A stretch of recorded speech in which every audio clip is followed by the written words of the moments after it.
If you need to delete a project on Figma, this quick tutorial will walk you through the exact steps in just a moment. Whether you're cleaning up old work, organizing your workspace, or removing something you no longer need, Figma makes it easy to move a file to trash. And before we begin, if this video helps you out, make sure to hit the like button and subscribe for more simple software tutorials just like this one. Alright, let's jump right in. First, open Figma and make sure you're in the area where your file is stored. This could be recent, drafts, or inside a specific project folder.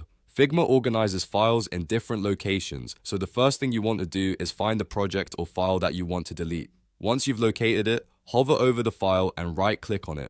A menu will appear with different options, and from that menu, click Move to Trash. This is the step that removes the file from its current location and sends it to the trash area in Figma. If you only want to clean up your workspace, this is usually all you need to do.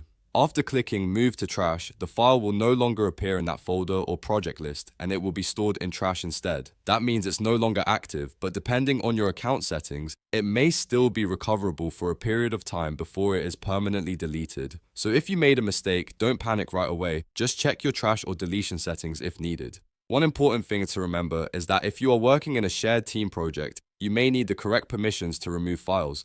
If the Move to Trash option is not available, it could mean you don't have permission to delete that file. In that case, you may need to contact the project owner or team admin. And that's really all there is to it. In just a few clicks, you can delete a project or file on Figma by locating it, right-clicking it, and choosing Move to Trash. Simple, fast, and easy to remember. If this tutorial helped, please give it a thumbs up and subscribe for more Figma tips, design tutorials, and software walkthroughs. Thanks for watching, and I'll see you in the next one.